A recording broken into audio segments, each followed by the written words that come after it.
Okay, hi everyone.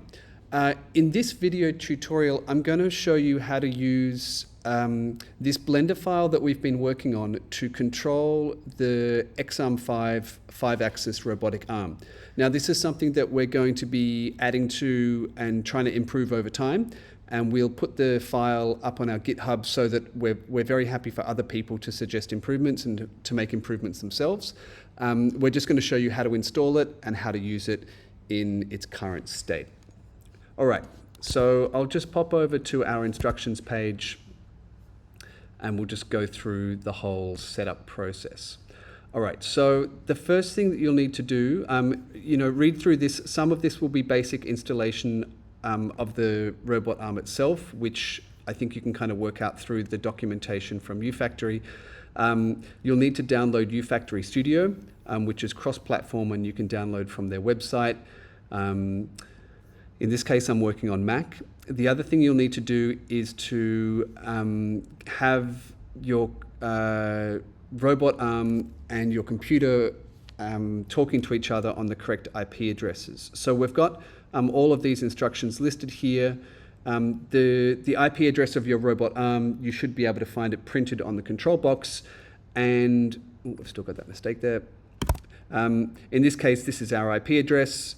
And we just need to have the IP address of the computer manually configured here on the LAN connection to just have the last three numbers different. So actually, in our case, that's our IP address, and we would just configure it to, I think we did, what have we got here, 101. Okay. Oh no, sorry. That is our robot here, 239, and then on our computer we've got that set to 101. So you can do that on we've got some instructions here for Windows users, and then on a Mac it's quite similar, done in the system setting panel here. Okay, then you can also check with terminal or command prompt that the robot is connected to the computer.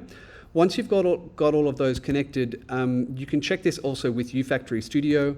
Again, this is really on the uFactory side, not on our side, but once you've got things connected, input your IP address of the robot, connect, and you should have the robot connected here. And it's always a good idea to just check that the connection's working.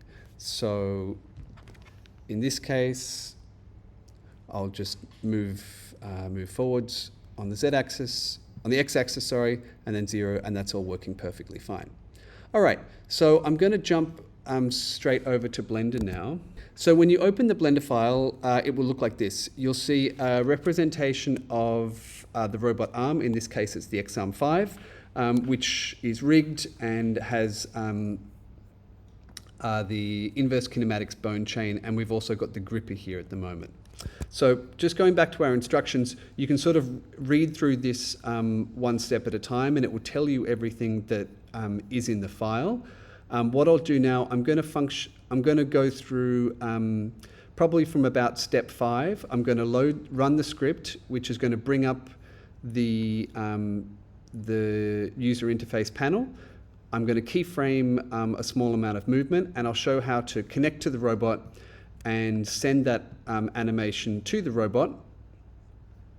And yeah, that's about it. Let's just keep it short and sweet. Okay, so first thing I'm going to do with my scripting panel open, I'm going to run the script, and that's going to bring up this UI. Now, the robot IP address here needs to be the same thing that we just put into the robot software. What I'm going to do first is I'll just do some keyframing of joint position. So I will just move, let's say, joint 2.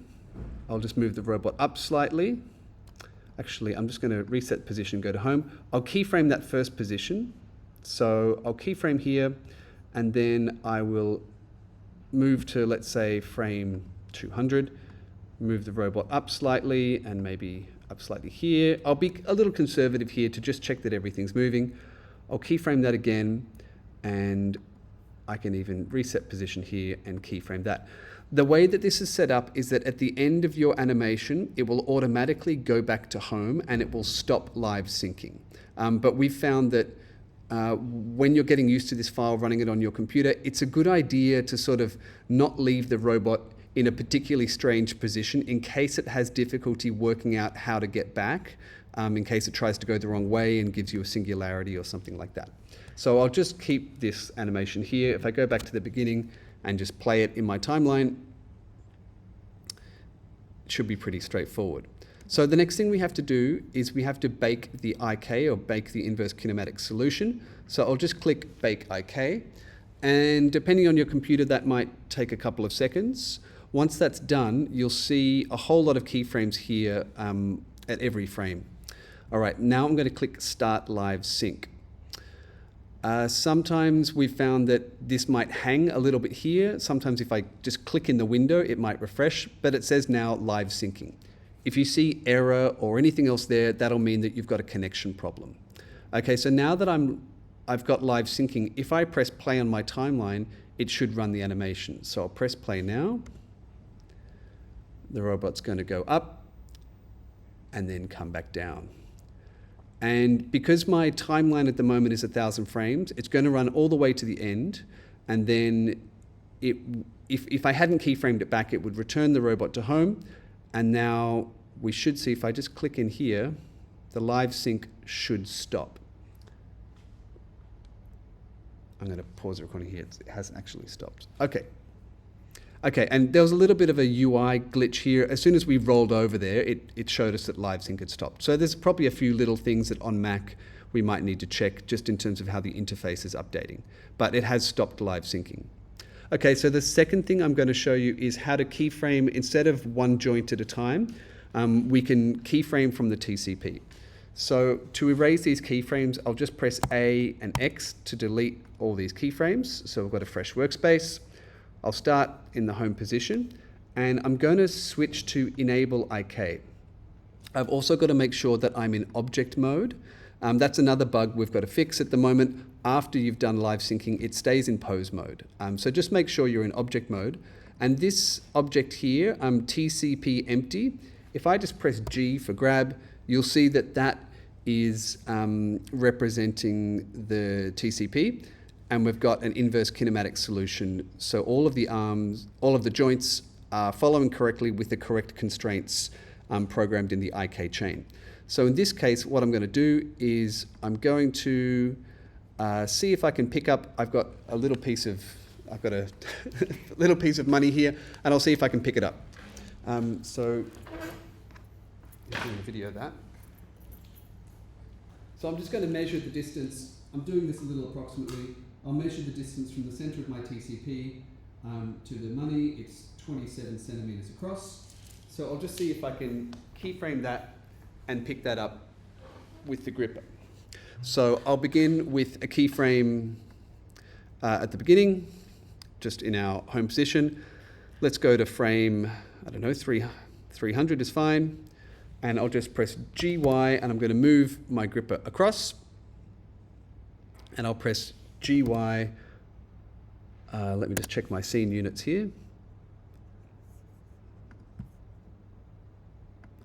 We're in meters, so I'll go back to my TCP empty, my XARm control, and I'll press GY minus 0.27, hit enter, and I'm going to keyframe that, and then let's go down, GZ, keyframe that, give it a little bit of time, and here I can keyframe the gripper. So I'm going to close the gripper, keyframe that, and I'm going to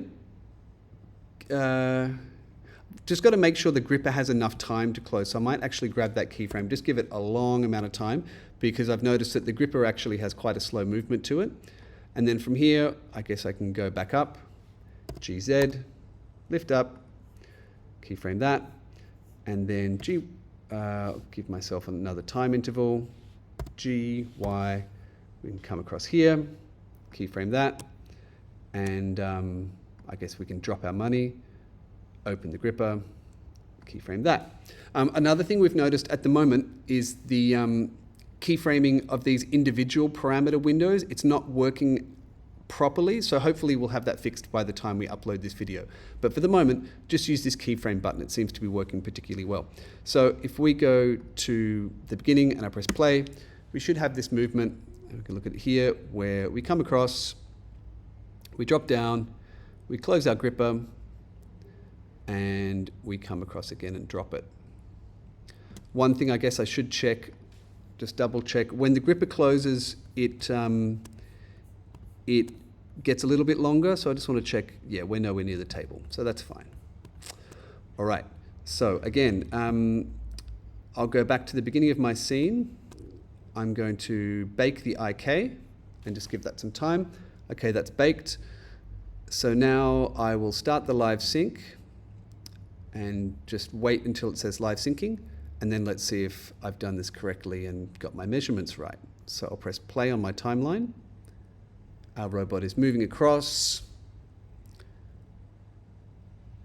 Going to drop down. Ayah! Okay, so in that case, I've just done something wrong with the timing of my gripper. You can see the gripper motion is quite slow. So, that's something I can correct. Oh well, failed my test. This is where I'm going to leave the tutorial for now. So you can see that we've really got two main pieces of functionality. One is keyframing the individual joints. The other is keyframing the TCP and keyframing the gripper. We're planning to expand the functionality of this project file and add in other sort of functions at the moment. But we just wanted to make this tutorial, release this early version, and then we'll keep improving it as we move on. Okay, thank you all very much. I'm sorry I failed the test of picking up the the piece of money, but I want to keep this tutorial nice and short. Okay, thanks a lot. Bye-bye.